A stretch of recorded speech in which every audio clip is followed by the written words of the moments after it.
everybody. I'm Evie Roberts, and this is my podcast, Talking in the Dark. Welcome.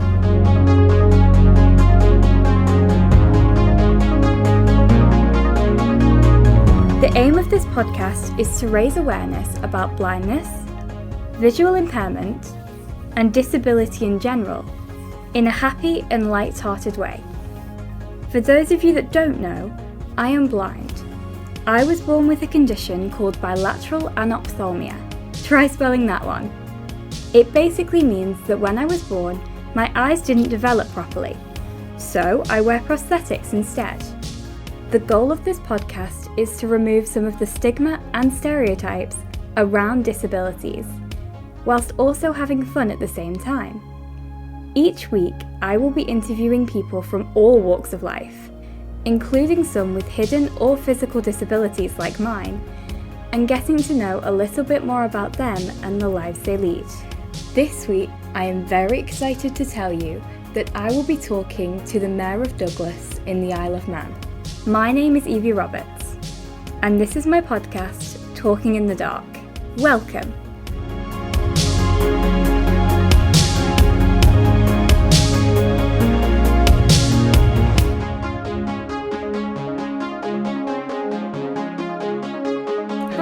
Hi Evie. How are you? I'm great, thank you. Really happy to be here. Oh, we're so glad to have you. So how's your day been? Oh, I've been busy gardening today.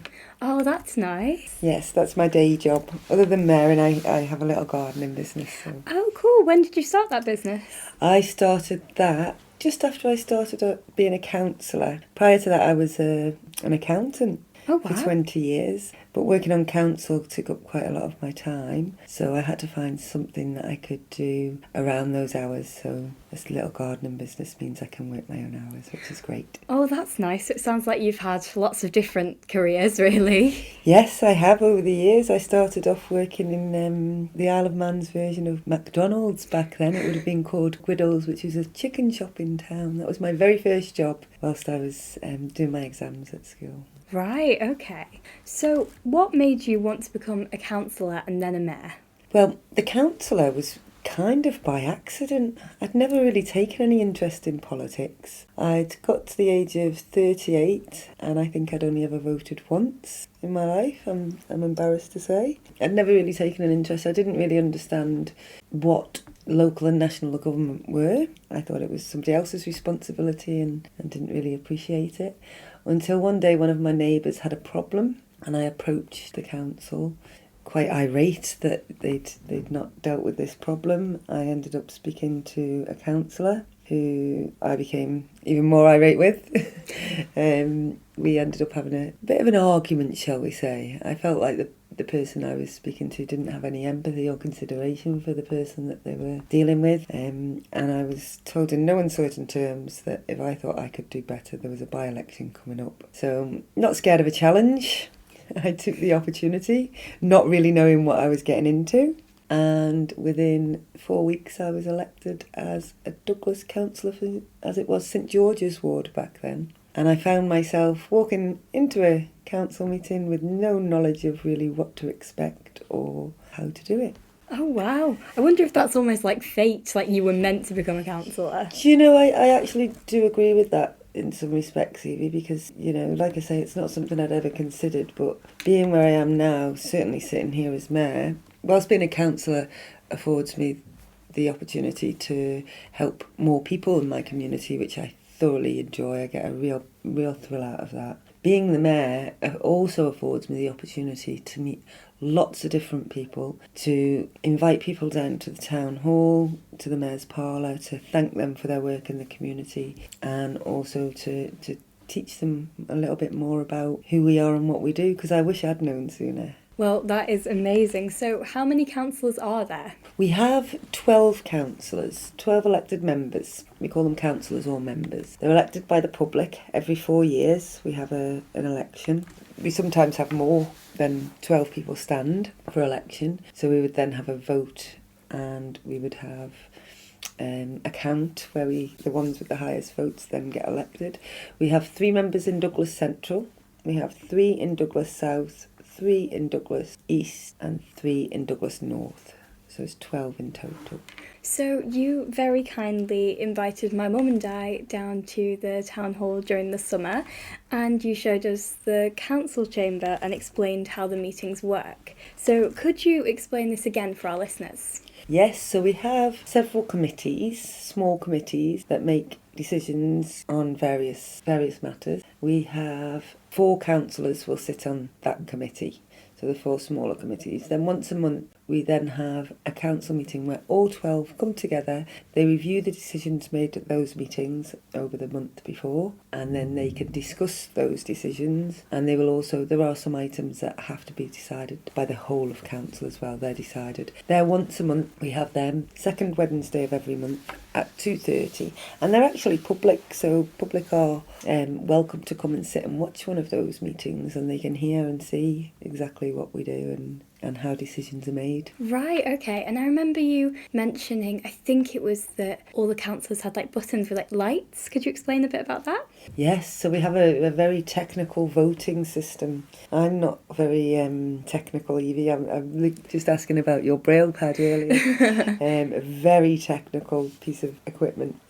We have microphones in the chamber, so each member has to press a button if they'd like to speak. They take it in turns to speak if they want to. The mayor will turn your microphone on, you can get up and speak, and if there is a decision to make, and there are always decisions to make in council, we have a voting system, so you'll have to elect to vote and then either vote for or against either the motion or the item that's been moved. Right, okay. And I remember you mentioning that, everyone's allowed to ask a certain number of questions. Is that right? That's right, yes. So we have the council's run by a rule book in effect. The rule book is our constitution. The constitution is a living document, so you can make motions in council to change that if you want something to be done differently. But that constitution sets out how we conduct business. And within that, it states that each member can ask a question on a subject. If they don't get the answer that they want, they can ask a supplementary question to the question they've already asked. And if they're still not happy, they can ask a second supplementary. But that's the maximum that you're allowed to ask. So you can ask 2 supplementaries, and they have to relate to the original question. You can't just go off and ask lots of new questions. Right, okay. Yeah, that makes sense. So I know that you're currently wearing, I guess, like chains or like regalia, really. So what is the story behind the regalia that you wear as mayor? So the mayoral chains are historical. Chains and robes for a mayor, historically. So most, I think probably all mayoralties will have their robes and chains. We're very lucky in Douglas because our chains were donated by our second mayor, a gentleman called Alderman Major Stevens, and he crafted and donated the chains to the town hall, and we still have the original ones that they donated today. Going on for more regalia, we have also the mace. You might be interested to know that back in the mid-1900s there was an article in the local newspaper, and it was called Whispers from the Mace, and it must have been a political article that was written by a journalist telling town hall secrets or whispers. I've never managed to find some. I should go to the Art Museum and have a look for them, because I'm sure they'd be very interesting. Oh yeah, maybe. The mace it's like a baton. We have a big silver gilt mace that was donated by our third mayor, Samuel Webb, and historically a mace was used as an item for protection. Imagine a big stick with a ball on the end, so that if the mayor was wandering around, and their sergeant at arms would have the mace, and if anybody got too close they could beat them off. So we have the mace as well, but it's obviously ceremonial now. Peter, my attendant, doesn't go around beating people up with it. Now, when me and my mum visited the council chamber, you mentioned all the portraits of the previous mayors.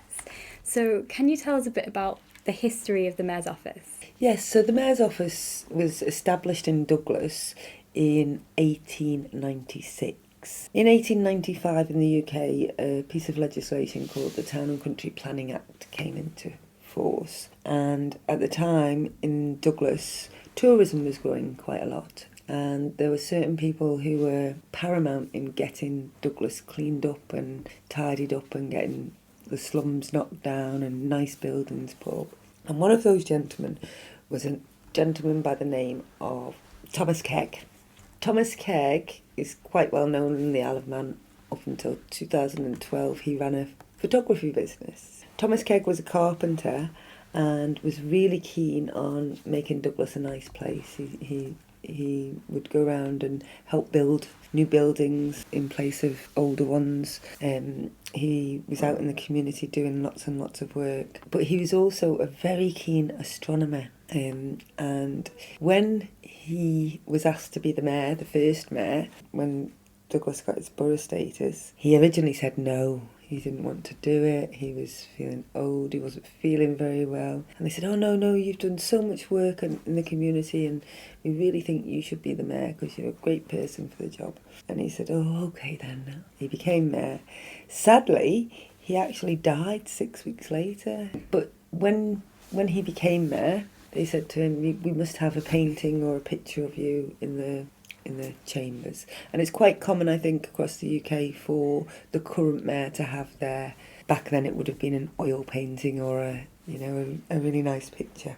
Thomas Cllr had said, oh, I don't want a painting. I'd really like one of these new photographs, new and up and coming. And so they were like, all right, okay. So he had his photograph. And since then, every mayor has been photographed. So we're very privileged, and I think it's the only place in the UK that has it. We actually have a picture of every mayor that has been, and we've had 89 mayors now. So every mayor that ever has been has their photograph wearing the chains and the robes in perpetuity there in the council chambers. So it's a lovely, lovely thing to have. Oh wow, that's really cool. So do you know if there has ever been a councillor who has a disability? Well, councillor? No, that's a very, very interesting question. I could find out for you. I'll make it a point. So part of being mayor, before you become mayor, you're asked to look at a document called Joining the Chain Gang, it's called. It's a very quirky little title. And within that, it asks you to research previous mayors. And I researched quite a few before I became mayor. I didn't come across any with any disabilities, but I could find out. That'd be an interesting one to look into. Yeah, it would be interesting. So what do you like about being mayor? Well, opportunities like meeting people like yourself, getting out in the community and seeing people. Because as a councillor, we tend to deal mainly with problems that people have. People contact us as if they have problems. And I really do enjoy that. Being able to help people is a real honour, really. But being mayor then steps that up a level. So I still do council work. I still help people if they need it. But being mayor gives me opportunity, as I said earlier, to bring people into the parlour, to show them around, teach them a little bit more about us. And generally to thank them for making our community, Douglas, a great place. Oh, definitely. So I know that in May of 2022, Douglas was granted city status. So can you tell us a bit more about that? Yes, so we were highly honoured last year in the late Queen Elizabeth II's honours list for her Platinum Jubilee to be bestowed with city status. It was quite a long process, I believe, and the application actually is on our website if any of your listeners wanted to have a look at it. So an application was made for Douglas to have city status, and we were bestowed with it in May 2022, as you rightly say. It's not really been made official yet because we're waiting on our letters patent. That's currently with the Lieutenant Governor's office to arrange a time that's suitable. Unfortunately, it was due to be done last year, but unfortunately, because of the sad passing of Her Majesty, it's been delayed. So whilst we do have city status, it's not been formally bestowed yet. So that's something we can hopefully look forward to. Oh yeah, hopefully you'll be able to get that done very soon. But I mean, it's still exciting that it was granted city status. Absolutely, and I don't know whether you've heard, we now have a cathedral as well. Oh wow, I didn't know about that actually. Yeah, so St Mary's Church has become a cathedral based on the fact that we're a city, so double celebrations. Oh wow, definitely. So what would you most like to achieve whilst being mayor? I think I'd like to, as I said before, being able to thank people is great. Getting out into the community is great. I actually started yesterday going into the schools and meeting some of our younger population, giving them an idea of who the mayor is and what we do at Douglas Council, and asking them to broach us with opportunities that they think would be good to see in Douglas. So if we can start building that gap between the Office of Council and the community and getting people communicating, understanding really what we do, and working with us, then I'll feel very accomplished. Oh, definitely. So, do you have any advice for future generations who wish to become involved in the council process? Do it. Do it. I really do wish I hadn't started so late in life. If I'd have known how much joy, how much satisfaction it gives me to be able to help people and do what I'm doing, then I'd have definitely done it a lot earlier. And also understanding, that it does previously, like I said earlier, I didn't think voting would make a difference. I didn't think I had much interest at all. And you really can make a difference. You can shape sort of how decisions are made. You hear lots of different ideas, which gives you a more open mind. So, yeah, I would say if you're interested, do it.